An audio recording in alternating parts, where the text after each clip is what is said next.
So I made a complete moron of myself. As I was rounding second base, heading towards third, I really felt like I was on fire. I finally crossed home plate, and Coach yelled out my time to me. And I turned to all the other guys and said, "Ha! I beat all of you." And a guy named Michael turned to me and he said, "You idiot. You didn't beat us. You have the worst time here." And that was my lesson in humility at about 6 years old. Yeah, it turns out that the higher time is not good. You want the lower time. Well, I figured that out that day. And we're on the second day of Advent. We're in chapter 2 of the Imitation of Christ, having a humble opinion about yourself. Everyone naturally wishes to have knowledge, but what good is great learning unless it is accompanied by a feeling of deep awe and profound reverence towards God? Indeed, a humble farmer who serves God is better than a proud philosopher who, neglecting himself, contemplates the course of the heavens. The person who truly knows himself seems common in his own eyes, and the good things that others may say about him do not change the way he thinks about himself. If I knew everything in the world and did not have love, what good would it do for me before God, who will judge me by what I have done? Calm that excessive thirst for knowledge, for there is great discord and deception in it.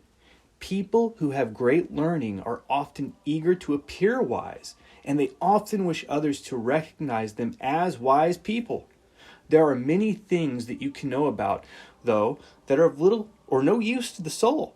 And a person is exceedingly foolish who reaches for anything that does not lead towards salvation. Endless reading and talk do not satisfy the soul. I can tell you that for a fact. I have that problem. But a good life puts the mind at rest, and a clean conscience brings great confidence in God. The more you know, and the better you know it, the greater is your responsibility for using your knowledge wisely. So do not think highly of yourself because of what you know about any art or science, but rather respect the knowledge that has been entrusted to you.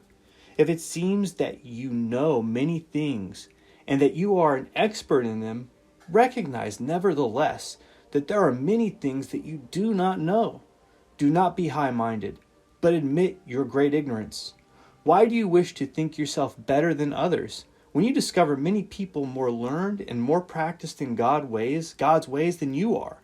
If you want to learn something that will really help you, learn to see yourself as God sees you and not as you see yourself in the distorted mirror of your own self-importance.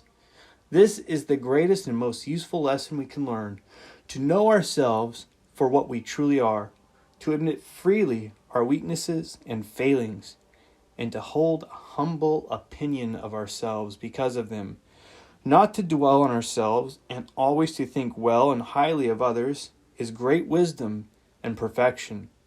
If you should see another person sin openly or commit some grave wrong, still you should not think yourself a better person by comparison, for you do not know how long you may remain in a good state.